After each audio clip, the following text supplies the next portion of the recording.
Folks, what's up? This is Michael in the wee hours of the night on the graveyard shift. Guess what day it is? No, it's not hump day. That was yesterday.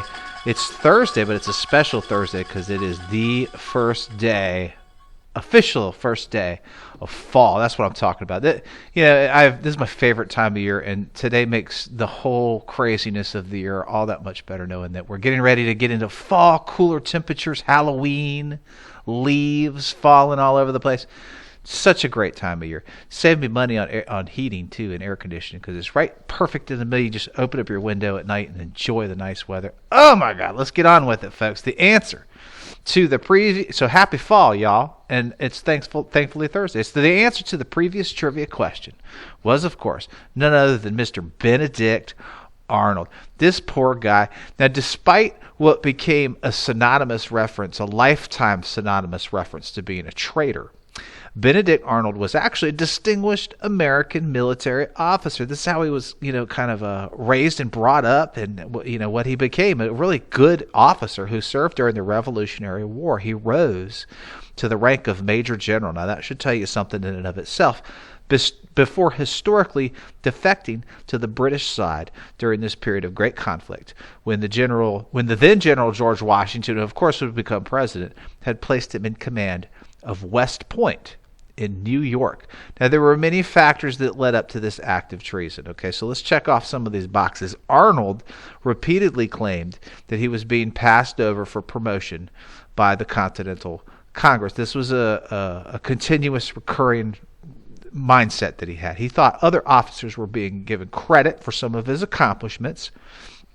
He was mingling with loyalist sympathizers at the time in Philadelphia, and this was not uncommon. Remember, this is during the time when the Revolutionary War is beginning, and he was mingling with loyalist sympathizers. Okay, during this time period, he also married into a family with clear and concise British ties when he wed a woman named Peggy Shippen. Very historic marriage that they thought researchers and historians had thought that had a lot to do with the fact of why he went to the side of the British. Congressional leaders were investigating him for misuse of funds, and he had all of this culminated into extremely ambitious and a jealous personality. Okay, so there's a lot going on. In other words, all of these variables helped to facilitate what would eventually become Benedict Arnold's plan to switch sides. Hang on, my phone's ringing, folks. I'll be right back. Okay, folks, sorry about that. My phone went off. Duty calls. Always got to have my phone with me. So all of these variables, as I was saying, helped to facilitate Arnold's plan to switch sides. And what also played into this inclination was the fact that Washington had given Arnold control of West Point, and this became kind of his bargaining tool of sorts, if you will. This was considered a major American stronghold at the time West Point was. He would eventually enter into negotiations for payment, actually, to hand over West Point to British armies, and he even began to systematically weaken West Point's defenses and military strength by many means prior to the agreed upon handover. And this included things like he was dumping supplies on the side.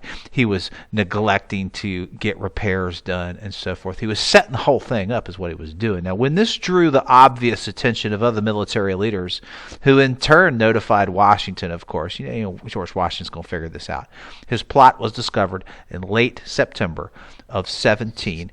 And that, of course, say it with me, was the focus of the trivia question. He then embarked upon a lifelong relation of having his name forever associated and synonymous with the acts and concepts of treason and betrayal and being a turncoat and espionage, right? In any capacity, really.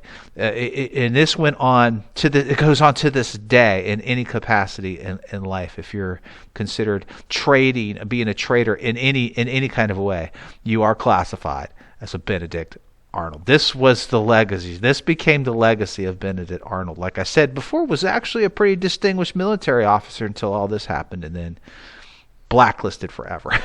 Benedict Arnold would actually go on to be commissioned as a brigadier general.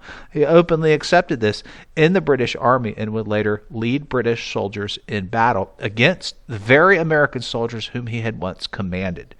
He died in 1801 of delirium, brought on by a lifelong battle with gout that had spread pretty rapidly, and he was buried in London. He was said to have publicly admitted his resentment and regret for his actions that led to his being a turncoat and having that reputation that he was well aware of upon his death. I thought a cool geek factoid was that the plaques on the grounds at West Point commemorating all of the generals who served in the Revolution and who have been commissioned to protect West Point refused to acknowledge Benedict Arnold. The one plaque in a row where his name would be only bears a rank and a date, but no name. It just simply says Major General, born in 1740. And that will probably never change. That'll probably never bear his name because of this whole association that he has with being a traitor and a turncoat and engaging in treason and betrayal. The great Benedict Arnold. All right, folks, let's get this Thursday started, and let's get fall started right here, right now, with a brand new trivia question for September 22nd. On this day, in 1961, as part of his Cold War foreign policy, President John Fitzgerald Kennedy signs legislation establishing this government agency, which would systematically send civilian volunteers all over the world to assist people in underdeveloped nations. Good luck, folks. Get those rakes out. Get ready to pick up them leaves. Happy fall. Enjoy your Thursday, folks. We're almost there. Keep going. Thanks for all you do. And peace out.